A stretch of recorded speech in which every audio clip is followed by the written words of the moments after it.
കേരളം ഉറ്റുനോക്കിക്കൊണ്ടിരിക്കുന്ന യുദ്ധമാണ് ഷോൺ ജോർജും പിണറായി വിജയനും തമ്മിലുള്ള. ഇപ്പോൾ അതിൻ്റെ സ്ഥിതി എന്താണ്? കഴിഞ്ഞ ഇലക്ഷന് മുമ്പ് വൻ വിവാദങ്ങൾ ഉണ്ടായിരുന്നെങ്കിൽ പിന്നീട് അത് കെട്ടടങ്ങുന്നതാണ് കണ്ടിട്ടുള്ളത്. ഇപ്പോൾ ജൂലൈ മാസം കടക്കുകയാണ്, ജൂണിൻ്റെ അവസാനമാണ്. എന്തായിത്തീരും നമ്മുടെ SFIO അന്വേഷണം? ഞാൻ എന്തായി തീരുമെന്ന് പറഞ്ഞാൽ അതൊരു ശരിയായ നടപടിയല്ലല്ലോ. ഒരു കേസിൻ്റെ അന്വേഷണത്തിന് വേണ്ടിയാണ് ഞാൻ എൻ്റെ പോരാട്ടം ആരംഭിച്ചത്. ആ അന്വേഷണം നടക്കുന്നു. അവിടെ എനിക്ക് ബോധ്യമുള്ള ചില വിഷയങ്ങളുണ്ട്. ആ ബോധ്യങ്ങളാണ് ഞാൻ കോടതിയുടെ മുമ്പിൽ സമർപ്പിച്ചതും. ആ ബോധ്യങ്ങളുടെ അടിസ്ഥാനത്തിൽ കോടതിക്കും ബോധ്യപ്പെട്ടതിൻ്റെ അടിസ്ഥാനത്തിലാണ് ആ കാര്യങ്ങൾ അന്വേഷിക്കാൻ SFIO പോലെ ഇന്ത്യയിലെ ഏറ്റവും പ്രമുഖമായ ഒരു ഏജൻസിയെ ഏൽപ്പിച്ചിട്ടുള്ളത്. ആ അന്വേഷണത്തിന് സെപ്റ്റംബർ 31 വരെ കാലാവധിയുണ്ട്. ആ കാലാവധിക്കുള്ളിൽ അവരെന്ത് ചെയ്യും എന്നതിനെ സംബന്ധിച്ച് അവർ അതിൻ്റെ ഒരു റിപ്പോർട്ട്, അന്വേഷണ റിപ്പോർട്ട് വരുന്നിടം വരെ അത് കാത്തിരിക്കുക എന്നുള്ളത് എൻ്റെ മര്യാദയാണ്. പക്ഷേ ഷോൺ ജോർജ് എൻ്റെ അടുത്ത് ലാസ്റ്റ് ഇൻ്റർവ്യൂവിൽ പറഞ്ഞിട്ടുള്ളത് ജൂലൈ 1 മുമ്പ് പിണറായി വിജയൻ അറസ്റ്റിലാകും എന്നൊരു വാക്ക് പറഞ്ഞിട്ടുണ്ട്. അത് എൻ്റെ ഒരു പ്രതീക്ഷയായിരുന്നു. കാരണം വെച്ചാൽ ഈ കേസിൻ്റെ നടത്തിപ്പിൽ ഈ സാധാരണ നമ്മൾ മനസ്സിലാക്കുന്ന ഒരു EDയുടെ ഒക്കെ ഒരു ആക്ഷൻ അനുസരിച്ച് അങ്ങനെയല്ല SFIO മനസ്സിലാക്കിയെടുത്തുള്ള. അവർ ഭയങ്കര സ്ലോ ആൻഡ് സ്റ്റഡിയാണ്. എല്ലാ കാര്യങ്ങളിലും അവരുടേതായ ഒരു രീതിയുണ്ട്. ബഹളങ്ങളുള്ള ഇപ്പോൾ ആഭ്യന്തര വകുപ്പിൻ്റെ കീഴിലാണ് ED പ്രവർത്തിക്കുന്നത്, പക്ഷേ ധനകാര്യ വകുപ്പിൻ്റെ കീഴിലാണ് SFIO പ്രവർത്തിക്കുന്നത്. അപ്പോൾ ആ രണ്ട് ഡിപ്പാർട്ട്മെൻറ്റുകൾ തമ്മിലുള്ള തന്നെ ഒരു വലിയ വ്യത്യാസം പ്രകടമാണ്. അതുകൊണ്ട് തന്നെ ഒരു കാര്യം ഞാൻ പറഞ്ഞു, എൻ്റെ ഈ നിയമ പോരാട്ടത്തിന് കേരളത്തിലൊരു വില കിട്ടിയില്ല എന്ന് പറയാൻ കഴിയുമോ? ഈ ലോക്സഭാ ഇലക്ഷൻ കഴിഞ്ഞ് നിൽക്കുന്ന ഈ സാഹചര്യത്തിൽ വില കിട്ടിയത് എൻ്റെ പാർട്ടിക്കാണോ എന്ന് ചോദിച്ചാൽ എനിക്കറിയില്ല. പക്ഷേ എങ്കിൽ പോലും CPMന് അടി കിട്ടി എന്നുള്ളത് കാര്യം വ്യക്തമല്ലേ? CPMന് അടി കിട്ടിയതിൽ എത്രമാത്രം പങ്കാളിത്തമുണ്ട് ഈ SFIO? 100%. ഈ CPMന് ഇപ്പോൾ കിട്ടിയിട്ടില്ല. ഒരു കാര്യം തീർത്ത് പറയാമല്ലോ, കമ്മ്യൂണിസ്റ്റ് പാർട്ടിയുടെ പ്രവർത്തകർക്കുൾപ്പെടെ കേരള സമൂഹത്തിന് പിണറായി എന്ന കള്ളനാണയത്തെ ബോധ്യപ്പെടുത്തി കൊടുക്കാൻ എൻ്റെ നിയമ പോരാട്ടങ്ങൾക്ക് കഴിഞ്ഞു എന്ന് ഞാൻ ഉറച്ചു വിശ്വസിക്കുന്നു. അതെല്ലാവർക്കും അത് കക്ഷിഭേദമില്ലാതെ, അത് കോൺഗ്രസിൻ്റെ നേതാക്കന്മാർ, കേരള കോൺഗ്രസ് നേതാക്കന്മാർ, എൻ്റെ പാർട്ടിയുടെ നേതാക്കന്മാർ, ഇവരെല്ലാവരും സമ്മതിക്കുന്ന, എല്ലാവരും എന്നോട് പറയുന്നൊരു കാര്യം, ഈ പിണറായി 2021 പിണറായി അല്ല, 2024 മെയ് മാസത്തിൽ ലോക്സഭാ ഇലക്ഷൻ നേരിട്ട പിണറായി. ഒരു നിസ്സാര ഉദാഹരണം പറയട്ടെ, എവിടെയെങ്കിലും പിണറായിയുടെ ഒരു പോസ്റ്റർ കണ്ടോ ഏതെങ്കിലും സ്ഥാനാർത്ഥിയുടെ കൂടെ? സ്ഥാനാർത്ഥിമാരെല്ലാം അവരവരുടെ മണ്ഡലത്തിൽ പിണറായി എത്തല്ലേ എന്ന് പ്രാർത്ഥിച്ചു. പക്ഷേ മുഖ്യമന്ത്രിയാണ്. അദ്ദേഹം ഇപ്പോൾ ഒരു സ്റ്റാർ കമാൻഡറാണ്, ക്രൗഡ് പുള്ളറാണെന്ന് അദ്ദേഹം വിചാരിച്ചു വെച്ചേക്കുന്നതുകൊണ്ട് അയാൾ എല്ലായിടത്തും പോയി. പക്ഷേ അദ്ദേഹം വരരുത് എന്ന് നല്ലൊരു ശതമാനം, കഴിഞ്ഞ ദിവസം തോമസ് ചാഴികാടൻ തുറന്നു പറഞ്ഞല്ലോ, അദ്ദേഹത്തിൻ്റെ പരാജയത്തിൻ്റെ ഒരു മുഖ്യ കാരണം മുഖ്യമന്ത്രിയാണ്. അങ്ങനെ ഓരോ സ്ഥാനാർത്ഥികളും അത് പറയുന്നുണ്ട്. അദ്ദേഹം അതിനുള്ള തൻ്റെ ഇടം കാണിച്ചു, പക്ഷേ അദ്ദേഹത്തിൻ്റെ നേതാവ് തിരുത്തി. അപ്പോൾ പിണറായിക്കെതിരെ വർത്താനം പറയും. ഇപ്പോൾ 6 ജില്ലാ കമ്മിറ്റികൾ, കണ്ണൂർ ജില്ലാ കമ്മിറ്റി ഉൾപ്പെടെ പിണറായിക്കെതിരെ വർത്താനം പറയുന്ന സാഹചര്യം ഉണ്ടായില്ലേ? അത് ഈ പറയുന്ന മാസപ്പടി വിവാദം തന്നെയാണ് ഏറ്റവും അധികം പ്രശ്നമായി മാറിയത്. തീർച്ചയായിട്ടും. അതല്ലാതെ വേറെ അലിഗേഷൻ മാസം മാത്രമല്ല, പിണറായിക്കെതിരെ ഇത്രയും വലിയൊരു ആരോപണം ഉണ്ടായിട്ട് വീണ വിജയന്റെ പേര് പറഞ്ഞ് ഇത്ര ഒരു ആരോപണം ഉണ്ടായത് കണ്ണൂർ ജില്ലാ കമ്മിറ്റി പറഞ്ഞതല്ലേ? ഇതിന് ഉത്തരം പറയേണ്ടത് പാർട്ടി സംസ്ഥാന സെക്രട്ടറി അല്ല, വീണയാണ്. വീണ ഉത്തരം പറയേണ്ട കാര്യത്തിന് എന്താണ് സംസ്ഥാന സെക്രട്ടറി ഉത്തരം പറഞ്ഞത്? എത്ര ദയനീയമാണ് ആ അവസ്ഥ. ഇതിനു മുമ്പ് പല സാഹചര്യങ്ങളും ഉണ്ടായിട്ടുണ്ടല്ലോ. സംസ്ഥാന കമ്മിറ്റിയിൽ സംസാരിച്ച 29 പേരാണ് സംസാരിച്ചത്. 20 പേരും ഈ വിഷയം തന്നെ ഉയർത്തിക്കാട്ടിക്കൊണ്ടാണ് പിണറായിക്കെതിരെ പറഞ്ഞത്. അപ്പോൾ വീണ ഉത്തരം പറഞ്ഞൊരു വിഷയത്തിൽ ഞാൻ അവസാനമായി പറഞ്ഞ വീണയ്ക്ക് അക്കൗണ്ട് ഉണ്ട്, വിദേശ അക്കൗണ്ടിനെ സംബന്ധിച്ച് പറഞ്ഞു. ആരാണ് ന്യായീകരിക്കുന്നത്? അബുദാബി കൊമേഴ്സ്യൽ ബാങ്കിലെ. അതെ. അപ്പോൾ അതിനെക്കുറിച്ച് പറഞ്ഞു. ആരാണ് ന്യായീകരിച്ചത്? അവിടുന്നൊരു എക്സാലോജിക് എന്ന് പറഞ്ഞ് മറ്റൊരു പേരുള്ള കമ്പനിയെ കൊണ്ടുവന്നിട്ട് ഞങ്ങളും വീണയായിട്ട് ബന്ധമില്ല. ഞാൻ അവരെക്കുറിച്ച് വല്ലതും പറഞ്ഞു? ഞാൻ പറഞ്ഞതല്ല. എക്സാലോജിക് എന്ന പേരിൽ വീണ ടീം സുനീഷ് വീണയുടെ മുൻ ഭർത്താവ് ഓപ്പറേറ്റ് ചെയ്യുന്ന ഒരു അക്കൗണ്ട് അബുദാബി കൊമേഴ്ഷ്യൽ ബാങ്കിലുണ്ട്. 2019 അത് ക്ലോസ് ചെയ്തിട്ടുണ്ട്. ആ അക്കൗണ്ടിലേക്ക് ലാവലിനുൾപ്പെടെ PW പ്രൈസ് വാട്ടർ കൂപ്പേഴ്സ് ഉൾപ്പെടെയുള്ള കമ്പനികളിൽ നിന്ന് അക്കൗണ്ടിലേക്ക് പണം എത്തിയിട്ടുണ്ട്. ഇതല്ല ഞാൻ പറഞ്ഞത്. അവർ നിഷേധിക്കാൻ പറ്റും. ഒരു മുഖ്യമന്ത്രിയുടെ മകൾ, പ്രത്യേകിച്ചും എന്നാ പറയുന്നത്, ഒത്തിരി ഉത്തരവാദിത്തപ്പെട്ട പോസ്റ്റിരിക്കുന്ന ആളുടെ വ്യക്തിയുടെ മകൾക്കെതിരെ ഞാൻ ആരോപണം ഉന്നയിച്ചാൽ അവർക്ക് എനിക്കെതിരെ കേസ് കൊടുക്കാം, അവരെ മുഖാന്വേഷിക്കാൻ.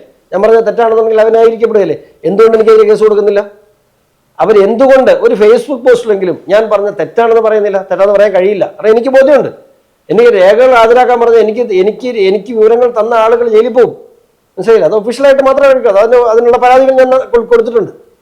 അതുകൊണ്ട് തന്നെ പറയട്ടെ, ഈ കള്ള നാണയത്തെ കേരളം തിരിച്ചറിഞ്ഞു കഴിഞ്ഞു. അല്ലെങ്കിൽ കമ്മ്യൂണിസ്റ്റ് പാർട്ടി എന്ന് പറയാൻ പറ്റില്ല. കമ്മ്യൂണിസ്റ്റ് പാർട്ടിയിലെ നല്ല സഖാക്കളെല്ലാം പോയി. അവരെല്ലാം ഏതെങ്കിലും തരത്തിൽ പിണറായി ഇല്ലാതാക്കി കളഞ്ഞിരിക്കുന്നു. എന്തിന്? കൂത്തുപറമ്പ് രക്തസാക്ഷികളുടെ കാരണക്കാരനായ MVRന്റെ മകനെ കണ്ണൂർ ജില്ലാ കമ്മിറ്റിയിൽ പ്രത്യേക ക്ഷണിതാവായി വിളിച്ച് നിയമസഭാ ഇലക്ഷന് മത്സരിപ്പിക്കും. ഒന്ന് മത്സരിപ്പിച്ചു, ഔദ്യോഗികമായി പാർട്ടിയുടെ നേതൃനിരയിലേക്ക് കൊണ്ടുവരികയാണ്. ഇപ്പൊ ഇവർ ഈ പുഷ്പനെ അറിയാമോ, നിങ്ങളുടെ പുഷ്പനെ അറിയാമോ എന്ന പാട്ട് ഇനി എങ്ങനെ പാടും? ആ പുഷ്പൻ ആരായി? ഒരു ചോദ്യമില്ലേ, ആ പുഷ്പൻ ഇപ്പൊ ആരായി? ആ പുഷ്പനെ കാണാൻ വീട്ടിൽ ഇനി ഇദ്ദേഹം നികേഷ് കുമാർ സന്ദർശനം കൂടെ നടത്തിയാൽ പൂർണ്ണമായി. ഇനി ഇവരെങ്ങനെ കൂത്തുപറമ്പ് രക്തസാക്ഷി ദിനം കൊണ്ട് ഇവരെ പക്ഷെ നാണമില്ല കേട്ടോ. ഇത് കമ്മ്യൂണിസ്റ്റ് പാർട്ടി മരിച്ചുപോയി. ഇവിടെ ഇപ്പോൾ ഉള്ളത് പിണറായി ലിമിറ്റഡ് കമ്പനിയാണ്. ആ ലിമിറ്റഡ് കമ്പനിക്ക് എന്തും ചെയ്യാം. നല്ല കമ്മ്യൂണിസ്റ്റുകാർ മരിച്ചുപോയി. അല്ലെങ്കിൽ ഇതിനെതിരെ പ്രതികരിക്കാതിരിക്കുമോ? ആരൊക്കെയോ ഇപ്പോഴും ഉണ്ടെന്നുള്ള തെളിവുകളാണ് 6 ജില്ലാ കമ്മിറ്റികളിൽ നിന്നും എതിർ സ്വരം ഉയർന്നത്. എന്നാൽ പോലും അതിനെ അടിച്ചമർത്താൻ ഉള്ളത് ഈ ദിവസങ്ങൾ പിന്നെ ബഹളങ്ങളൊക്കെ നിന്നല്ലോ. ഇനി അത് അടിച്ചമർത്തപ്പെടും. പിണറായിക്കെതിരെ ആരൊക്കെ സംസാരിച്ചോ അവരൊക്കെ വരുന്ന നാളുകളിൽ പാർട്ടിയിൽ നിന്നും തരം താഴ്ത്തി ഇല്ലാതാക്കി. അങ്ങനെയുള്ള ഒരു പ്രതികരണമാണോ ഇപ്പോൾ ഉണ്ടായിട്ടുള്ളത്? വളരെ എല്ലാ തട്ടിലും അടിത്തട്ടിൽ നിന്നുള്ള ഒരു പ്രതികരണമല്ലേ ഉണ്ടായിട്ടുള്ളത്? അതിനടിസ്ഥാനപരമായിട്ട് ഈ SFIO അന്വേഷണം തന്നെയല്ലേ കൃത്യമായി പറഞ്ഞത്? 100%. കാരണം ഇതിനെ നമ്മൾ പറയുന്ന ഏതെങ്കിലും ഒരു കാര്യത്തിൽ ആകെപ്പാടെ തന്നെ ഈ അബുദാബി കൊമേഴ്ഷ്യൽ ബാങ്കിന് എക്സാലോജിക്ക് വേറൊരു കമ്പനിയെ കൊണ്ട് അവരെ കൊണ്ട് ദുബായ് പത്രസമ്മേളനം നടത്തി ചോദിച്ചാൽ ഞാൻ പറഞ്ഞിട്ടുള്ള ഏത് ആരോപണമാണ് ഇവർക്ക് കൃത്യമായി നിഷേധിക്കാൻ കഴിഞ്ഞിട്ടുള്ളത്? മുഖ്യമന്ത്രി എന്ന് പറയുന്നത് ആൻസറബിൾ ആയ ഒരു വ്യക്തിയാണ്. ആ ആൻസറബിൾ ആയ ഒരു വ്യക്തി, അക്കൗണ്ടബിൾ ആയ വ്യക്തിക്കെതിരെ ഇത്ര വലിയൊരു ആരോപണം വന്നിട്ട് അതിനെ പ്രതിരോധിക്കാനോ അതിന് മറുപടി പറയാനോ മുഖ്യമന്ത്രിക്കോ മകൾക്കോ ആ പാർട്ടി സംവിധാനത്തിനോ കഴിഞ്ഞിട്ടില്ല. അത് ജനം വിലയിരുത്തും അതിനെ. ഇപ്രാവശ്യം BJPക്ക് ഇതുകൊണ്ട് എത്രമാത്രം ഗുണം കിട്ടിയിട്ടുണ്ട്? BJPയുടെ നല്ല കാൻഡിഡേറ്റ്സ് വന്ന സ്ഥലങ്ങളിലെല്ലാം, അതായത് ഫൈറ്റിംഗ് കാൻഡിഡേറ്റ്സ് വന്ന സ്ഥലങ്ങളിലെല്ലാം, ഇപ്പൊ ഞാൻ ഒരു തിരുവനന്തപുരം, ആറ്റിങ്ങൽ, ആലപ്പുഴ, എല്ലാ സ്ഥലങ്ങളും എടുത്ത് നോക്കിയാൽ വോട്ട് കൂടിയത് എത്ര ശതമാനം വോട്ട് കൂടി? അപ്പോൾ അത് പരമ്പരാഗത CPM വോട്ടുകൾ തന്നെയാണ് ചോർന്നിട്ടുള്ളത്. അപ്പോൾ മാത്രമല്ല 3% വോട്ട് ഷെയർ വർദ്ധിച്ചിരിക്കുന്നു. 20% BJPയുടെ വോട്ട് വർദ്ധിച്ചു. ഞാൻ ഉറച്ചു വിശ്വസിക്കുന്നു ഇതിനകത്ത് ഇപ്പം കോൺഗ്രസിന് വോട്ട് കൂടിയ 3-4 രാഷ്ട്രീയ ഫാക്ടേഴ്സ് എന്ന് പറയുന്നത് ഇവിടെയുള്ള ഒരു കൺസോൾട്ടേഷൻ. ഞാനത് അങ്ങനെ എടുത്തു പറയുന്നില്ല, എനിക്ക് ഈ വർഗീയത പറയുന്ന അല്ല വർഗീയ കാര്യങ്ങൾ പരാമർശിക്കുന്ന ഇഷ്ടമല്ലാത്ത വ്യക്തിയാണ്. ഇവിടെയുള്ളൊരു consultation who is against BJP എന്ന് ചിന്തിക്കുന്ന ഒരു കൺസോൾട്ടേഷൻ ഉണ്ട് ഇവിടെ. ആ കൺസോൾട്ടേഷൻ ലോക്സഭാ തെരഞ്ഞെടുപ്പിൽ എപ്പോഴും കോൺഗ്രസിന് അനുകൂലമായി നിൽക്കും. ആ ഒരു കൺസോൾട്ടേഷനൊപ്പം CPMന്റെ ഉള്ളിൽ നിന്നും വലിയ രീതിയിൽ വോട്ട് ചോർച്ചയുണ്ടായത്. കോൺഗ്രസ് പ്രത്യേകിച്ച് ഒന്നും ചെയ്തിട്ടൊന്നുമല്ല, പക്ഷേ CPMന്റെ ഉള്ളിൽ നിന്നും പാർട്ടിയോടും പിണറായി വിജയന്റെ ദുർഭരണത്തോടും ഉള്ള ഒരു വലിയ, അതുപോലെ ഇവരുടെ നവകേരള സദസ്സ് 12 സ്കൂളിൻ്റെ മതിലാണ് കോട്ടയം ജില്ല. എൻ്റെ ജില്ലാ പഞ്ചായത്തിൽ മാത്രം 12 സ്കൂളിൻ്റെ മതിലാണ് പൊളിച്ചു പണിയുന്നത് മുഖ്യമന്ത്രിയുടെ വണ്ടി കയറ്റാൻ വേണ്ടി. ഇവിടെ മനുഷ്യന് ഇപ്പോൾ ഇന്ന് നമ്മുടെ പെൻഷൻ വിതരണം ഇന്ന് നടക്കുന്നുണ്ട്, ഇന്ന് പ്രഖ്യാപിച്ചു. ആ പെൻഷൻ കൊടുക്കാൻ കഴിയാത്ത ഒരു സർക്കാരാണ് ഈ ആഡംബരങ്ങൾ മുഴുവൻ കാണിച്ചുകൊണ്ടിരിക്കുന്നത്. ഇന്നലെ നമ്മൾ കണ്ടതെന്താ? ഇവിടെ പാവപ്പെട്ടവൻ പട്ടിണി കിടക്കുമ്പോൾ ഇന്നലെ ധനകാര്യ വകുപ്പ് മന്ത്രിയും ഭക്ഷ്യ സിവിൽ സപ്ലൈസ് മന്ത്രിയും നിയമസഭയിൽ പറഞ്ഞു സാമ്പത്തിക പ്രതിസന്ധി കാരണം വിപണിയിൽ ഇടപെടാൻ കഴിയുന്നില്ല, പച്ചക്കറിയുടെ വില നിയന്ത്രിക്കാൻ കഴിയുന്നില്ല, സപ്ലൈകോയിൽ അവശ്യ സാധനങ്ങൾ കൊടുക്കാൻ കഴിയുന്നില്ല. ഇതേ സമയത്താണ് മുഖ്യമന്ത്രിയുടെ ഹെലികോപ്റ്റർ 3 കോടി രൂപയ്ക്ക് വീണ്ടും പുതുക്കുന്നത്. ഇത് രണ്ടും ഒരു സംസ്ഥാനത്താണ് നടക്കുന്നത്. ഒരേപോലെ ധനകാര്യ വകുപ്പ് മന്ത്രി നിയമസഭയിൽ ഒരു കാര്യം പറയും, തൊട്ടിപ്പുറത്ത് മുഖ്യമന്ത്രി എന്താ രാജാവാണ്? എനിക്ക് മനസ്സിലാവുന്നില്ല. ഇയാൾ വന്നപ്പോൾ മാത്രമല്ല ഇത് ഇങ്ങനെ ഒരു കീഴ്വഴക്കമുള്ളൂ.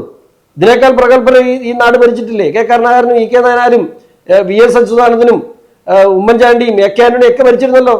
അന്നൊക്കെ ഒരു മാന്യത എന്ന് പറയുന്ന ഒരു കാര്യമുണ്ടായി. ഇത് ആരും ചോദിക്കാനില്ല, രാജാവാണെന്ന് അദ്ദേഹം വിചാരിച്ചിരിക്കുകയാണ്. എവിടെ പോയി നിൽക്കാനാണ്? ഷോൺ ജോർജ് ഈ കാര്യത്തിൽ ഇടപെടാൻ കാരണം, ഫൈറ്റ് ചെയ്യാൻ കാരണം, സ്വന്തം പിതാവിനെതിരെ നിയമവിരുദ്ധമായിട്ടുള്ള പ്രവർത്തനം പിണറായി വിജയൻ നടത്തിയിട്ടാണ്. കള്ളക്കേസിൽ കുടുക്കി അദ്ദേഹത്തെ നിരന്തരമായി അറസ്റ്റ് ചെയ്തതിനുള്ള പ്രതികാരമാണെന്ന് പറഞ്ഞിട്ടുണ്ട്. ആ പ്രതികാരം പൂർണ്ണമായും പൂർത്തിയാകുമോ? ഞാൻ പറഞ്ഞല്ലോ, എനിക്കിത് പ്രതികാരത്തിന് ഞാനത് അല്ലെന്ന് പറഞ്ഞാൽ അത് തെറ്റാവും. ഞാൻ എൻ്റെ മനസാക്ഷിയോട് പറയുന്ന ഒരു നുണയാവും. ഞാൻ അതിവിടെ തുടങ്ങിയതാണ്. പക്ഷെ ഇന്ന് എൻ്റെ ചിന്താഗതിയൊക്കെ അതിനൊക്കെ ഒത്തിരി അപ്പുറത്ത് പോയി. കാരണം ഇതെൻ്റെ കടമയാണ്. ഞാൻ തുടങ്ങിയിടത്ത് എൻ്റെ ഒരു വാശിക്ക് ഞാൻ തുടങ്ങിയതാണെങ്കിൽ ഇന്ന് ഞാൻ അറിഞ്ഞ കാര്യങ്ങൾ പൊതുസമൂഹത്തിന് മുമ്പിൽ കൊണ്ടുവരേണ്ട, നിയമത്തിന് മുമ്പിൽ കൊണ്ടുവരേണ്ട, ഈ നാടിനെ കൊള്ള ചെയ്തവർക്ക് അർഹമായ ശിക്ഷ മേടിച്ചു കൊടുക്കേണ്ടതിൻ്റെ കടമയാണ്. അല്ലെങ്കിൽ ഒരു പൊതുപ്രവർത്തകനായി ഈ സമൂഹത്തിൽ അവശേഷിക്കാൻ എനിക്ക് അർഹതയില്ല എന്ന് ഞാൻ വിശ്വസിക്കുന്നു. അതായത് ഇത് കാര്യത്തിൽ ഇടപാട് ഏകദേശം ഒരു ചെറിയ എമൗണ്ട് അല്ല നടന്നിരിക്കുന്നതെന്ന് അറിയാലോ. നമ്മളെ അക്കൗണ്ടിൽ കൂടെ വന്ന 1,72,00,000 രൂപ മാത്രമാണ്.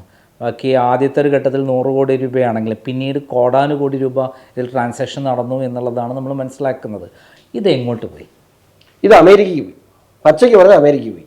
ഇത് എവിടെ നിന്നൊക്കെ ഇപ്പം എനിക്കറിയാവുന്ന ഒരു അക്കൗണ്ട് ഞാൻ പറഞ്ഞല്ലോ, അബുദാബി കൊമേഴ്ഷ്യൽ ബാങ്ക്. ഇനി ലോകത്ത് ഏതൊക്കെ രാജ്യങ്ങൾ എവിടെയൊക്കെ എന്തൊക്കെയുണ്ട്. ഇപ്പം ഒരു വഴിക്ക് പോയപ്പോൾ ഞാനൊരു മൗറീഷ്യസ് വരെ എത്തി.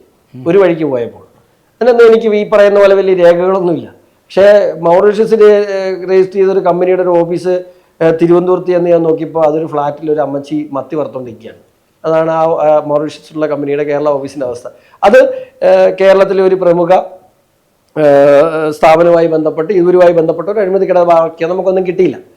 പക്ഷേ അങ്ങനെ എത്രയോ മൗറീഷ്യസ് കമ്പനികളിലോ അമേരിക്കൻ കമ്പനികളിലോ അല്ലെങ്കിൽ സ്വിസ് ബാങ്കുകളിലോ ഒക്കെ അക്കൗണ്ടുകൾ എത്രയൊക്കെ ഉണ്ടെന്നൊന്നും നമുക്ക് പറയാൻ പറ്റില്ല. പക്ഷേ പലനാൾ കള്ളൻ ഒരു നാൾ പിടിയിൽ എന്ന് പറയുന്ന പോലെ ഒരു ചെറിയ അവശേഷിക്കുന്ന നമുക്ക് കിട്ടിയത് 1.72 ഇപ്പോൾ അബുദാബി കൊമേഴ്ഷ്യൽ ബാങ്കില്ല. അബുദാബി കൊമേഴ്ഷ്യൽ ബാങ്കിന്റെ രേഖകൾ ഉൾപ്പെടെയുള്ള കാര്യങ്ങൾ പുറത്തു പറഞ്ഞു. 2019 ക്ലോസ് ചെയ്തു പോയ ഒരു അക്കൗണ്ടാണ് അത്. മുൻ ഭർത്താവ് ക്ലോസ് ചെയ്തപ്പം ആണ് അങ്ങനെ അതും ക്ലോസ് ആയി പോയതാണ്. എന്തോ അതിന്റെ ഡീറ്റെയിൽസ് എനിക്കറിയില്ല. എങ്ങനെയാണ് മുൻ ഭർത്താവ് അത് ക്ലോസ് ചെയ്തപ്പോഴും അദ്ദേഹം സിഗ്നേറ്ററി ആയിരുന്നു.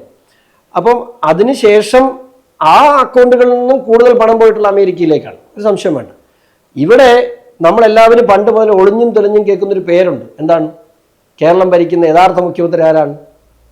കേരളം ഭരിക്കുന്ന യഥാർത്ഥ മുഖ്യമന്ത്രി പിണറായി വിജയനല്ല. കേരളം ഭരിക്കുന്ന യഥാർത്ഥ മുഖ്യമന്ത്രി ഫാരിസ് അബൂബക്കറാണ്. കേരളത്തിന്റെ ഓരോ ചലനങ്ങളും വിദേശത്തിരുന്ന് നിയന്ത്രിക്കുന്ന ഫാരിസ് അബൂബക്കറാണ്. അത് മുഖ്യമന്ത്രിയുടെ ക്ലിഫ് ഹൗസിലെ കാര്യമാണെങ്കിലും സെക്രട്ടേറിയറ്റിലെ കാര്യമാണെങ്കിലും കുടുംബകാര്യമാണെങ്കിലും എല്ലാം അവിടെ നിന്നാണ് നിയന്ത്രിക്കുന്നത്. ആ ഫാരിസ് ഇപ്പോൾ ഉള്ളത് എവിടെയാണ്? അമേരിക്കയിലാണ്. അബുദാബി കൊമേഴ്ഷ്യൽ ബാങ്കിൽ അക്കൗണ്ടിൽ നിന്നും കൂടുതൽ പണം പോയിട്ടുള്ളത് എങ്ങോട്ടാണ്? അമേരിക്കയിലേക്കാണ്. ഇതപ്പോൾ കൂട്ടി വായിക്കുമ്പോൾ ശേഷകാലം അമേരിക്കയിൽ സെറ്റിൽ ചെയ്യാനുള്ള പരിപാടിയാണോ എന്ന് സംശയിച്ചാലും അത്ഭുതപ്പെടാനില്ല. ഇനിയിപ്പോൾ എത്ര കാലം ഇവിടെ മുഖ്യമന്ത്രിയാവുന്നു നമുക്ക് പറയാൻ പറ്റും. അതൊക്കെ നിയമത്തിൻ്റെ വഴിക്ക് വരുന്ന കാര്യങ്ങളെങ്കിലും ഒരു കാര്യം ഉറപ്പാണ്, ഈ പണം മുഴുവൻ പോയിട്ടുള്ളത് അമേരിക്കയിലേക്കാണെന്ന് ഞാൻ ഉറച്ച് വിശ്വസിക്കുന്നു. അതിൽ ബിലീവേഴ്സ് ചർച്ചിന് എന്തുമാത്രം പങ്കുണ്ട്? എനിക്ക് അറിയാൻ മേലാത്തൊരു കാര്യം ഞാൻ പറയില്ല കേട്ടോ. എനിക്ക് ബിലീവേഴ്സ് ചർച്ചിൻ്റെ കാര്യങ്ങൾ ആദ്യമായിട്ടാണ് ഞാൻ ഇങ്ങനെ ഒരു ആരോപണം കേൾക്കുന്നത്. എനിക്കറിയില്ല. നേരത്തെ ഒരു വഴി പണം ഇവിടുന്ന് ട്രാൻസ്ഫർ ചെയ്ത് പോയതായിട്ടുള്ള വിവരങ്ങൾ പുറത്തു വന്നിരുന്നു. എൻ്റെ അറിവിൽപ്പെട്ട ഒരു കാര്യമല്ല കേട്ടോ, എനിക്കറിയില്ല. അമേരിക്കയിൽ പോകണമെങ്കിൽ എന്താണെങ്കിലും ഇവിടുന്ന് ഫണ്ട് പോവുകയോ അല്ലെങ്കിൽ അവിടുന്ന് ഫണ്ട് കിട്ടി അവിടുന്ന് ട്രാൻസ്ഫർ ചെയ്യുകയോ വേണമല്ലോ. അതായത് അവിടുന്ന് ട്രാൻസ്ഫർ ചെയ്ത് കിട്ടുമ്പോൾ പിടിക്കപ്പെടാൻ പറ്റില്ല, ഇവിടുന്ന് ട്രാൻസ്ഫർ ചെയ്ത് പോകുമ്പോൾ പിടിക്കപ്പെടും. അങ്ങനെയാണല്ലോ. അപ്പം എങ്ങനെയാണ് ശരിക്കും ട്രാൻസ്ഫർ നടന്നിട്ടുണ്ടാവുക? അല്ല, ഈ അബുദാബി കൊമേഴ്ഷ്യൽ ബാങ്കിൽ പല വ്യക്തികളുടെ പേരിലേക്ക് യുഎസിലെ പല അക്കൗണ്ടുകളിലേക്ക് ട്രാൻസ്ഫർ നടന്നിട്ടുണ്ടെന്നുള്ളത് എനിക്കറിയാൻ കഴിഞ്ഞിട്ടുള്ള കാര്യം. ഈ പറയുന്ന കാര്യങ്ങളിൽ അവരുടെ പേര് എൻ്റെ ശ്രദ്ധയിൽ. അതായത് അബുദാബി കൊമേഴ്ഷ്യൽ ബാങ്കിലേക്ക് വന്ന പണം എന്നുള്ളതാണ് ഞാൻ പറഞ്ഞത്. ആ അക്കൗണ്ടിലേക്ക് വന്ന പണം അത് ഇന്ത്യയിൽ നിന്നല്ലല്ലോ, ഇന്ത്യൻ അക്കൗണ്ടുകളിൽ നിന്നല്ല. അപ്പോൾ അതെങ്ങനെ പിടിക്കപ്പെടാൻ പറ്റും? അതൊക്കെ ഇനി അന്വേഷണ ഏജൻസികളുടെ കയ്യിലും നിയമങ്ങളുടെ കയ്യിലുമാണ് പല കാര്യങ്ങളാണ്. ഇപ്പോൾ ഞാൻ പറഞ്ഞല്ലോ, നമുക്ക് ഇത് പിടിക്കപ്പെടാൻ ഇത് മതി, മനസ്സിലായില്ല. അറിയാനുള്ളതാണ് മറ്റേതല്ല, മനസ്സിലായില്ല. അതായത് ബേസിക് ആയിട്ട് ക്രിമിനൽ കേസിലോ മറ്റുള്ള കേസുകളിലോ അതൊക്കെ എത്രമാത്രം നിലനിൽക്കുന്നുള്ളത് ഇന്റർനാഷണൽ പോളിസികൾക്ക് അനുസരിച്ച് പറയപ്പെടേണ്ട കാര്യമാണ്. പക്ഷേ ഇതെല്ലാം ഇവിടെ പൊതുസമൂഹത്തിന് മുമ്പിൽ ഉത്തരം പറയേണ്ട കാര്യങ്ങളാണ്.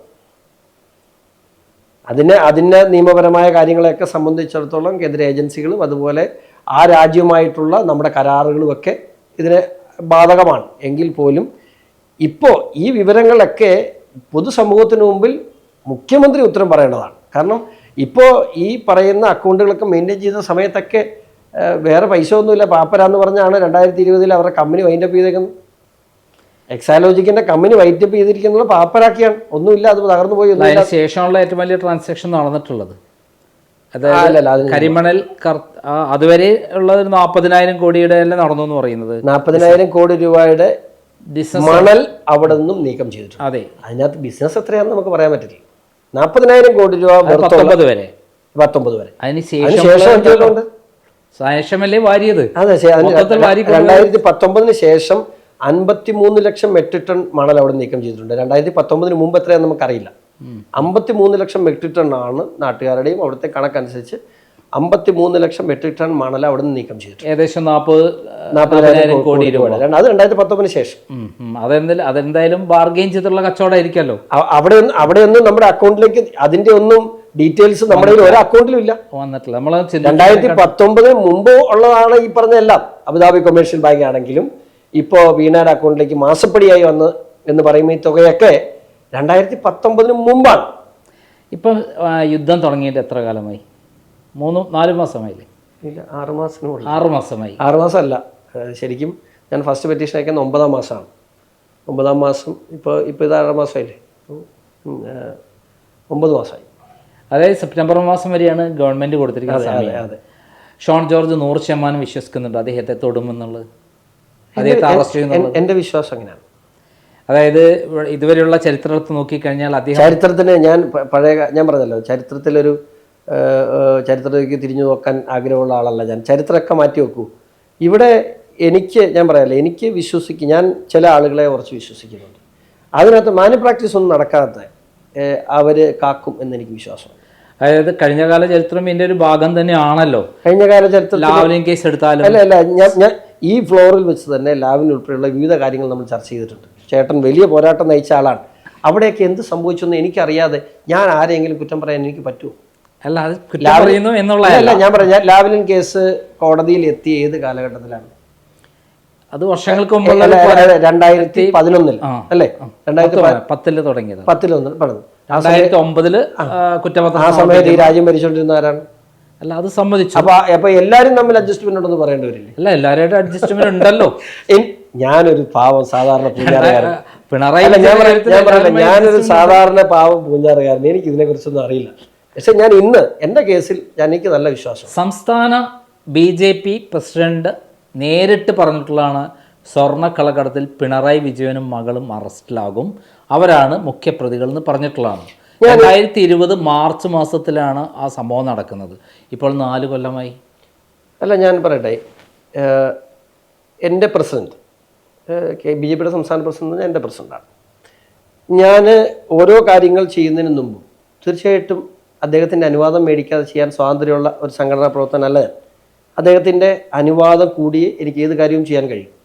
എനിക്ക് ഇന്ന് വരെ എനിക്ക് എല്ലാ അനുവാദങ്ങളും തന്നിട്ടുള്ളത്. വേണ്ട എന്ന് പറഞ്ഞാൽ ഞാനൊരു BJP പ്രവർത്തകൻ എന്നതിൽ ഞാൻ ചെയ്യുന്നൊരു കാര്യം വേണ്ട എന്ന് പറയാൻ അദ്ദേഹത്തിന് അധികാരമുണ്ട്. കാരണം ഞാൻ ഒരു BJP പ്രവർത്തകൻ മാത്രമല്ല, ഞാനൊരു ജില്ലാ പഞ്ചായത്ത് മെമ്പറാണ്, ആ പാർട്ടിയുടെ ഒരു ഭാരവാഹിയാണ്.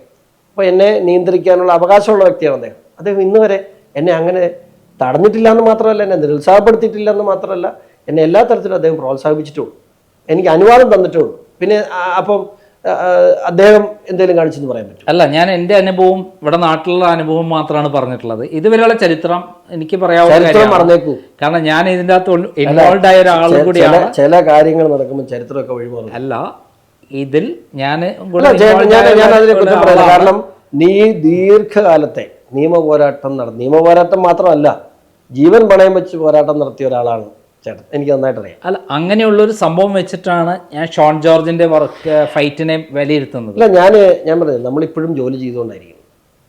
ആ ജോലി ഇപ്പം എനിക്ക് എല്ലാ ദിവസവും മാധ്യമങ്ങളിൽ വന്ന് പത്രസമ്മേളനം നടത്താനുള്ള ഞാൻ പറയില്ലേ, 40-45 ദിവസം നമ്മൾ നിന്നപ്പോൾ 45 ഡോക്യുമെന്റ്സ് നമ്മൾ എടുത്തു. നമ്മൾ ഓരോ ദിവസവും ഓരോന്ന് പത്രക്കാർക്ക് കൊടുക്കും. നമ്മളിതൊന്നും നമ്മളെ കൊടുത്തിട്ടില്ല.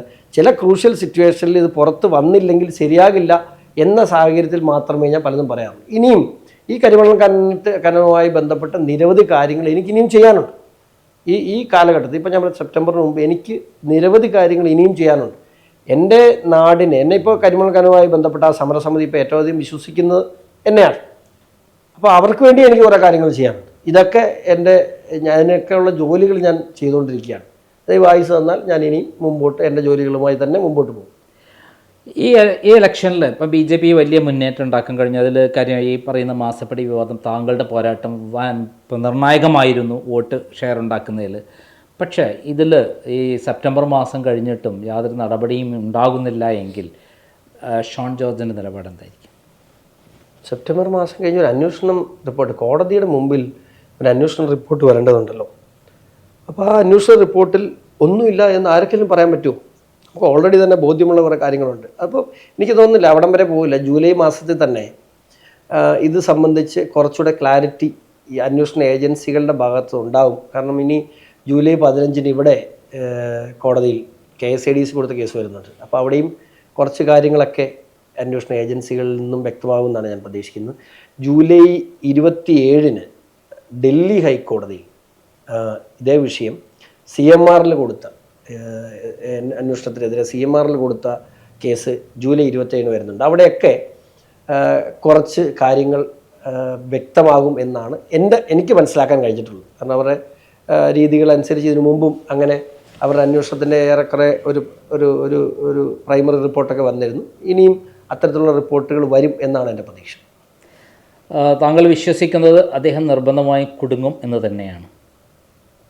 അതായത് പിണറായി വിജയനും മകളും അദ്ദേഹം കുറ്റക്കാരനാണെന്ന് ഞാൻ വിശ്വസിക്കുന്ന പോലെ തന്നെ കേരള സമൂഹം മുഴുവൻ ഇപ്പോൾ വിശ്വസിക്കും. അല്ല, നമ്മൾ രേഖാമൂലം അങ്ങനെയാണല്ലോ കോടതി വിധിയുടെ ഒരു അടിസ്ഥാനത്തിലാണ്. അല്ല, ഇതിന് ഈ 1,72,00,000 രൂപ മാസപ്പടി മേടിച്ചതിനൊന്നും പിണറായി വിജയന് കൊടുത്ത കാശെന്നല്ലാതെ അതിനൊന്നും ഒന്നും പറയാൻ അവർക്ക് കഴിയില്ല. കാരണം അത്രയും സ്ട്രോങ് ആയിട്ടുള്ള മൊഴികൾ നിൽക്കുകയാണ്. ഞാൻ മൊഴികളിൽ നിന്ന് അവർക്ക് മാറ്റാനും കഴിയില്ല. താങ്കളുടെ കേസാണോ അതല്ല മാത്യു കുഴൽനാടൻ്റെ കേസാണോ ഫലപ്രദമായിട്ട്? ഞങ്ങൾ രണ്ടുപേരുടെയും ഒരേപോലെ അദ്ദേഹം നിയമസഭയിൽ ആദ്യമായിട്ട് വിഷയം ഉന്നയിച്ച അദ്ദേഹമാണ്. പിന്നെ ഈ വിജിലൻസ് കേസ് വന്നപ്പോൾ എനിക്ക് ചില അഭിപ്രായ വ്യത്യാസങ്ങൾ ഞാൻ അത് പരസ്യമായി തന്നെ പ്രകടിപ്പിക്കുകയും ചെയ്തു. കാരണം SFIയുടെ അന്വേഷണം നടക്കുന്ന ഒരു കേസിൽ വിജിലൻസ് എൻക്വയറിക്ക് തിരുവനന്തപുരത്ത് കൊടുത്തു. അത് തള്ളുന്നൊരു സാഹചര്യം ഉണ്ടായപ്പോൾ ഒരു ചെറിയ ശതമാനം ആളുകളെങ്കിലും ഇലക്ഷൻ കഴിഞ്ഞാണ് അതിൻ്റെ വിജിലൻസ് കോടതി ഈ കുഴൽനാടൻ്റെ ഹർജി മാത്യുവിൻ്റെ ഹർജി തള്ളിയത്. അതിന് മുമ്പായിരുന്നെങ്കിൽ സഹാക്കന്മാരെല്ലാം പറഞ്ഞാൽ അയ്യോ ഇതോടെ മൊത്തം പിണറായി വിജയനെ വെള്ളപൂശി പിണറായി വിജയൻ മാന്യനാണ് എന്ന് കോടതി പറഞ്ഞു എന്ന് പറഞ്ഞാൽ ഇവിടെ 3 ഹൈക്കോടതി ശരിവെച്ചൊരു കേസാണ് വിജിലൻസ് കോടതി തിരുവനന്തപുരം വിജിലൻസ് കോടതി തള്ളിയത്. അതിന് അപ്പീൽ അദ്ദേഹം ഇവിടെ ഫയൽ ചെയ്തിട്ടുണ്ട്. അതിനൊരു ഇഷ്യൂ എന്ന് പറയുന്നത് SFI അന്വേഷണം നടക്കുന്ന ഒരു കേസിൽ ഇനി മറ്റൊരു അന്വേഷണവും നിയമപരമായി നടക്കാൻ പറ്റില്ല. കാരണം അത് സെക്ഷൻ 212(14) അനുസരിച്ച് ഒരു കാരണവശാലും ഇനി ഒരു അന്വേഷണം മറ്റൊരു ഏജൻസിക്കും ഇന്ത്യ മഹാരാജ് നടത്താൻ പറ്റില്ല. പിന്നെ അപ്പം മാത്രമല്ല മുഖ്യമന്ത്രി കീഴിലിരിക്കുന്ന വിജിലൻസ് ഡിപ്പാർട്ട്മെൻറ്റ് അദ്ദേഹത്തെക്കുറിച്ച് അന്വേഷിക്കുക എന്ന് പറയുന്നൊരു കോമഡി ആയി പോകും. അതാണ് ഞാൻ ഒരു കുറ്റമായി ഞാനൊരു വിമർശനം ഉന്നയിച്ചത് ആ ഒരു വിഷയത്തിലുള്ള. പക്ഷേ അതിനകത്ത് ഒരു കാര്യം കൂടെ, അതിനകത്തൊരു വിഷയം എന്ന് പറഞ്ഞാൽ അങ്ങനെ ഒരു കോടതി വിധി വന്നാലൊരു ഗുണം മുഖ്യമന്ത്രി പ്രസിഡൻസ് ബാധകമല്ലാത്ത ഒരാളാണ് പിണറായി വിജയൻ. പുള്ളിക്ക് എന്ത് പറഞ്ഞാലും എന്നാണോ ഉള്ള ആളല്ല. പുള്ളി ഞാൻ രാജിവെക്കലെന്ന് പറയും. ഇതിനു മുമ്പ് വിജിലൻസ് അന്വേഷണം വന്നപ്പോൾ വിജിലൻസ് ഒഴിഞ്ഞുകൊണ്ടാണ് ഉമ്മൻചാണ്ടി മാതൃക കാണിച്ചത്. അപ്പം അങ്ങനെ ഹൈക്കോടതി വിധി വന്നാൽ മുഖ്യമന്ത്രിയെ വിജിലൻസ് ഒഴിപ്പിക്കാൻ കഴിഞ്ഞാൽ അതൊരു വിജയമാണ്. കേരളത്തിൽ നടന്നൊരു സംഭവം, അദ്ദേഹം മുഖ്യമന്ത്രിയെ ഇരിക്കുന്ന സമയത്ത് അദ്ദേഹത്തിൻ്റെ അധികാര ദുർവിനിയോഗം നടത്തിയിട്ടുള്ള ഇടപാടാണല്ലോ നടന്നിരിക്കുന്നത്. അത് സ്വാഭാവികമായിട്ടും അതും ഭാഗമാണ്. അത് വേറൊരു കേസാണ്. ഇതിപ്പോൾ SFIO എന്നുള്ള അന്വേഷണമായ ഇതിന് കമ്പനിയുമായി ബന്ധപ്പെട്ട് അഴിമതിയായിട്ട് വരുന്ന ഗവൺമെൻറ് വരുന്ന ഒരു ഭാഗമായിട്ടല്ലേ നമ്മുടെ വരുന്നത്? രണ്ടും രണ്ടല്ലേ യഥാർത്ഥത്തിൽ? അതെ, രണ്ടാണ്. അല്ലല്ല, വിജിലൻസ് എന്ന് പറയുന്നത് ശരിക്കും അവിടെ നടന്നിട്ടുള്ള അഴിമതി അന്വേഷിക്കേണ്ട ഒരു വിഷയമാണ്. പക്ഷേ മാറ്റർ സെയിമാണ്. മാറ്റർ എന്താണ്? CMRൽ നടത്തിയിട്ടുള്ള ക്രമക്കേടുകളെ സംബന്ധിച്ചാണ് പോകുന്നത്. അത് ഓൾറെഡി ഒരു എൻക്വയറി SFIയുടെ നടക്കുന്ന സ്ഥിതിക്ക് വിജിലൻസ് എൻക്വയറി എവിടെയാണ് നടത്തേണ്ടത്, ഇതിൻ്റെ അഴിമതി എവിടെ നടന്നു എന്നതിനെ സംബന്ധിച്ച്. പക്ഷേ SFI ഇനിഷ്യേറ്റ് ചെയ്തൊരു എൻക്വയറി അവിടെ നിൽക്കുമ്പോൾ ഇത് പ്രായോഗികമായി നടക്കില്ല. അതാണ് പ്രശ്നം. കമ്പനി അഫയേഴ്സ് അല്ലേ SFI കമ്പനി അഫയേഴ്സ് ആണെങ്കിൽ പോലും സീരിയസ് ഫ്രോഡ് ഇൻവെസ്റ്റിഗേഷൻ ആണ്. പക്ഷേ രണ്ടിനും വേണ്ട ഡോക്യുമെന്റ്സ് സെയിം ആണ്. സെയിം ഡോക്യുമെന്റ്സ് ആണ്. അപ്പോൾ അതുകൊണ്ട് തന്നെ ആ അന്വേഷണം നടക്കുന്ന സമയത്ത് ഒരു വിജിലൻസ് എൻക്വയറി ഇനിഷ്യേറ്റ് ചെയ്താൽ അവിടെ ഈ ഡോക്യുമെന്റ്സുകൾ നമുക്കൊരു വിഷയമല്ലേ. നമ്മളെക്കാൾ നന്നായിട്ട് SFIയേക്കാൾ നന്നായിട്ട് ഇതിന് അന്വേഷണ ഏജൻസികൾക്ക് ആവശ്യമുള്ള ഡോക്യുമെന്റ്സ് എവിടെയൊക്കെ ഇരിക്കുന്നതെന്ന് ഏറ്റവും അധികം നന്നായിട്ട് അറിയാവുന്ന ആരാ? നശിപ്പിക്കപ്പെടാനും സാധ്യതയില്ലേ വിജിലൻസ് അന്വേഷിച്ചാൽ? ഇതിനകത്ത് പല ഘട്ടത്തിലും വിജിലൻസിൻ്റെ ഒരു എൻക്വയറി കയറി വന്നാൽ ഇത് മുഖ്യമന്ത്രി ഇപ്പോൾ വിജിലൻസ് ഒഴിഞ്ഞാൽ തന്നെ CPM ഭരിക്കുന്ന ഈ കാലഘട്ടത്തിൽ ഒരു വിജിലൻസ് അന്വേഷണം വന്നാൽ അതൊരു അന്വേഷണത്തിന് ഗുണകരമാകുമെന്ന് ഞാൻ വിശ്വസിക്കുന്നു. പക്ഷേ കോടതി വിധി ഉണ്ടല്ലോ. ഏതാ?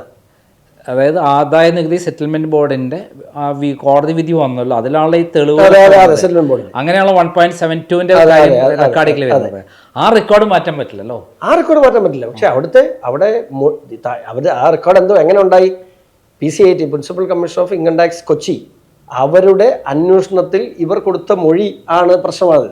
ആ മൊഴി എല്ലാവരും ഇപ്പം മാറ്റി. പക്ഷെ ആ മൊഴി മാറ്റിയിട്ട് കാര്യമില്ല. മൊഴി അവിടെ റെക്കോർഡർ ആയതുകൊണ്ട് ഇപ്പോഴും മാറ്റിയിട്ട് കാര്യമില്ല. ഇപ്പോൾ ഇവർ പറയുന്നത് എന്താണ്, അത് ഒരു ഇൻട്രം സെറ്റിൽമെൻറ്റ് ബോർഡിൻ്റെ കോൺഫിഡൻഷ്യൽ ആയിട്ടൊരു സാധനം എങ്ങനെ പുറത്തു വന്നു, ഷോൺ ജോർജും ഇൻകം ടാക്സ് ഡിപ്പാർട്ട്മെൻറ്റും നടത്തിയ ഒത്തുകളിയുടെ ഭാഗമായി, ആ കോൺസ്പിറൻസിയുടെ ഭാഗമായിട്ടാണ് ഈ കേസ് വന്നിട്ടുള്ളതെന്നാണ് ഇപ്പം ഡൽഹി ഹൈക്കോടതിയിൽ ഇവരുടെ കണ്ടൻഷൻ.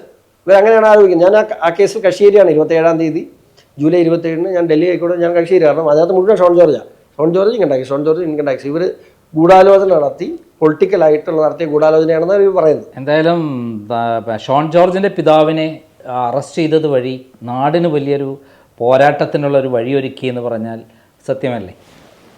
കാരണം പിണറായി വിജയൻ നടത്തിയ പല തട്ടിപ്പുകൾ എൻ്റെ ജീവിതത്തിൽ എല്ലാ കാര്യത്തിലും ഞാൻ ഓരോ നിമിത്തങ്ങൾ കാണാറുണ്ട്. ഞാനൊരു രാഷ്ട്രീയക്കാരനാകാൻ നിന്നാണല്ല. ഞാൻ ചെറുപ്പം മുതലേ വീട്ടിൽ കണ്ടതും കേട്ടതും എല്ലാം രാഷ്ട്രീയമാണ്. എൻ്റെ മുമ്പിൽ വരുന്ന ആളുകൾ, അത് രാഷ്ട്രീയമൊന്നുമില്ല, എൻ്റെ മുമ്പിൽ വരുന്ന കാര്യങ്ങൾ ഇന്ന കാര്യങ്ങൾ ചെയ്യാൻ പറയും. കുഞ്ഞിലേ മുതൽ അപ്പൻ്റെ കൂടെ ഇങ്ങനെ നടന്ന് അതിനപ്പുറത്തേക്ക് രാഷ്ട്രീയ പ്രവർത്തകനാകണം അല്ലെങ്കിൽ ജനപ്രതിയാകണം എന്നൊന്നും ജീവിതത്തിൽ ആഗ്രഹിച്ചില്ല. എന്നെ ജനപ്രതിയാക്കിയതും എന്നെ പൊതുപ്രവർത്തകനാക്കിയതും എന്നെ സ്നേഹിക്കുന്ന ഒരു പറ്റം ജനങ്ങളാണ്. അപ്പം ഇവിടം വരെ കൊണ്ട് നിർത്തിയതും അവരാണ്. കാരണം ഞാൻ LLB കഴിഞ്ഞിട്ട് വിദേശത്തോട്ട് പോകാൻ അഡ്മിഷൻ വരെ റെഡിയാക്കി LLMന് പോകാൻ വേണ്ടി നിന്ന ആളാണ്. അവിടെ നിന്ന് പിന്നെ പെട്ടെന്ന് എൻ്റെ കല്യാണമായി, ആ പോക്ക് മുടങ്ങി. പിന്നെ ഇവിടെ പ്രാക്ടീസ് ചെയ്യാൻ തുടങ്ങി. പ്രാക്ടീസ് ചെയ്ത് മുമ്പോട്ട് പോയപ്പോഴും ഞാൻ പിന്നീട് ക്രമേണ രാഷ്ട്രീയത്തിൽ സജീവമായി.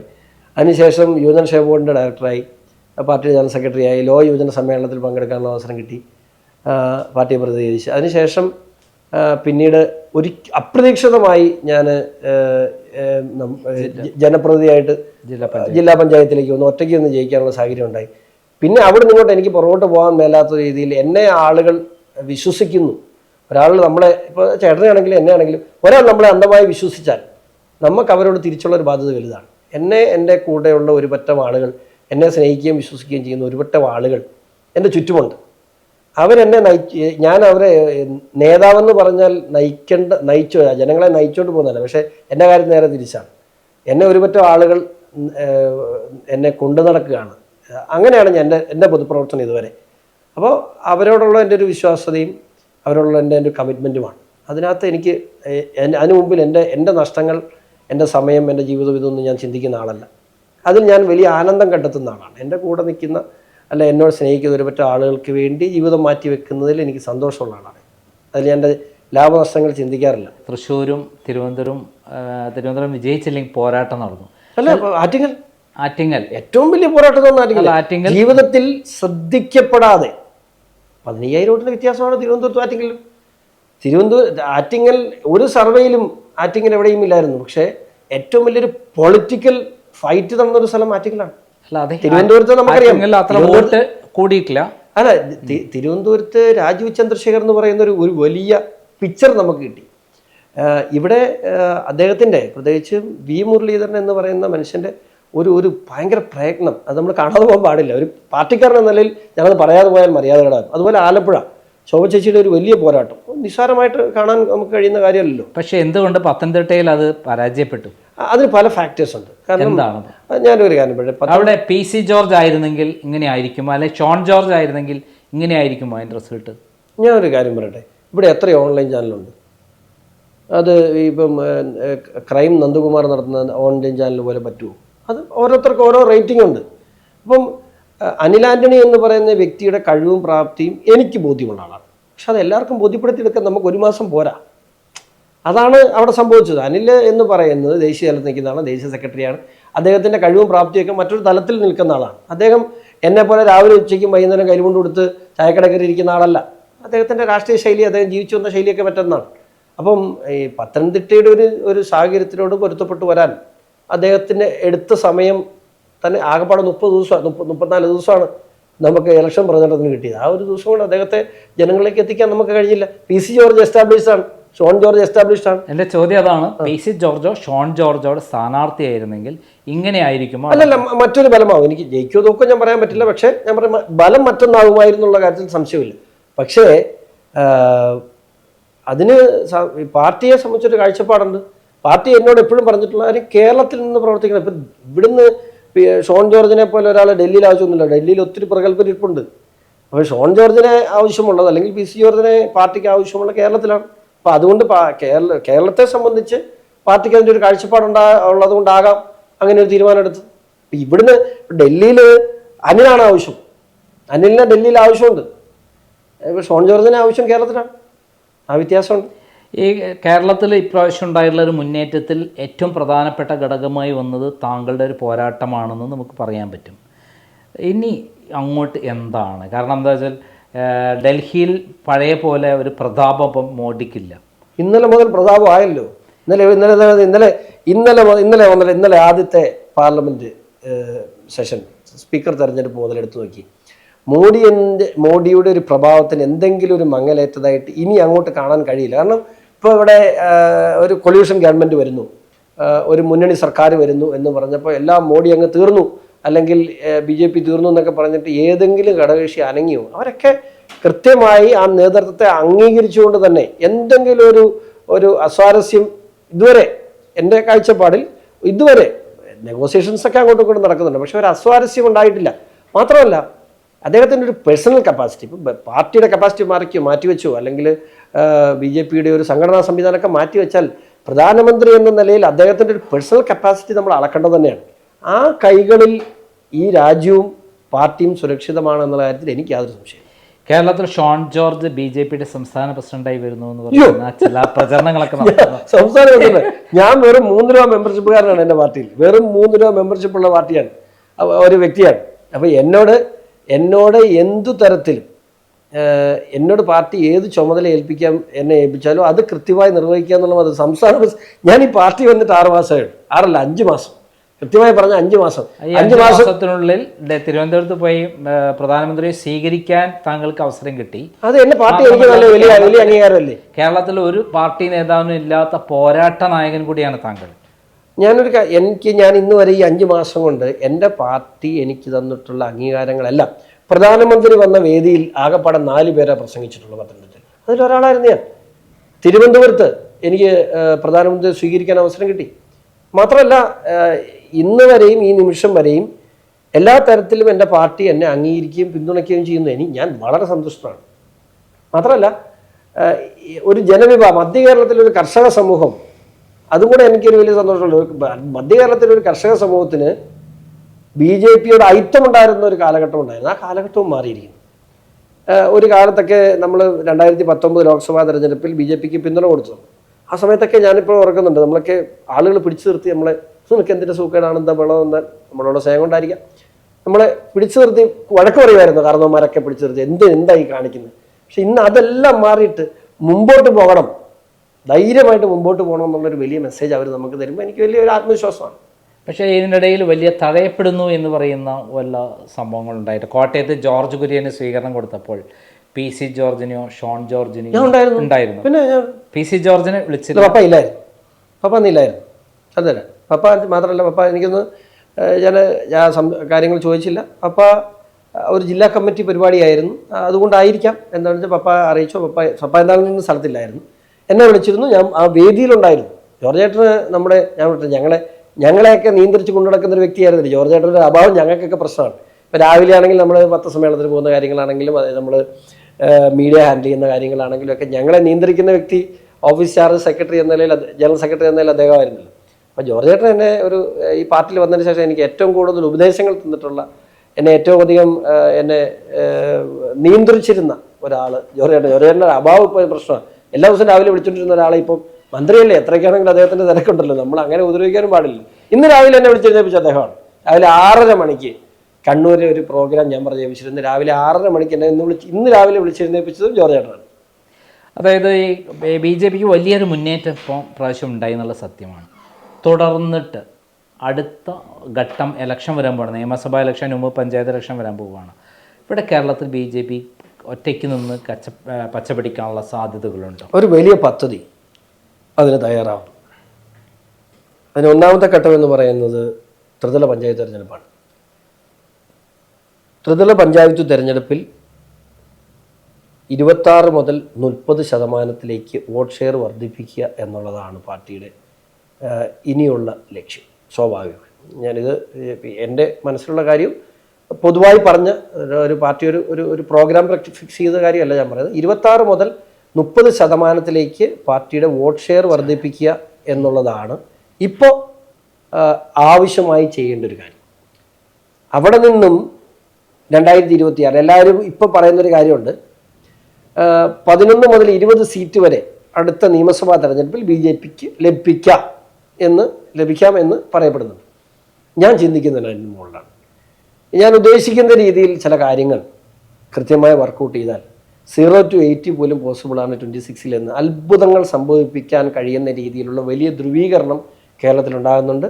ആ ധ്രുവീകരണം കൃത്യമായി ഉണ്ടായാൽ ഇപ്പോൾ ഈ ലോക്സഭാ തെരഞ്ഞെടുപ്പിൽ പോലും അതുണ്ടായേനെയും, പക്ഷേ ഞാൻ പറഞ്ഞില്ലേ കപ്പിനും ചുണ്ടിനും ഇടയ്ക്കാണ് 2-3 സീറ്റ് പോയത്. അല്ലെങ്കിൽ കേരളത്തിൽ CPM-ന് 1 സീറ്റും BJPക്ക് 4 സീറ്റും ലഭിക്കുന്ന സാഹചര്യം ഉണ്ടായാൽ അവിടെ തന്നെ തീർന്നായിരുന്നു. പക്ഷെ അത് എന്നാ പറയുന്നത്, എല്ലാം കൂടെ 50,000 വോട്ടിന് 4 സീറ്റ് പോയി. അപ്പം ആ ഒരു വലിയ ഒരു ചെറിയ ഇത് നമുക്കുണ്ടായെങ്കിലും അത് ത്രിതല പഞ്ചായത്ത് തെരഞ്ഞെടുപ്പിൽ ഇപ്പം ഞാൻ പറഞ്ഞല്ലേ കോൺഗ്രസിൻ്റെ സംഘടനാശേഷിയുടെ 10 ഇരട്ടിയുണ്ട് BJPക്ക്.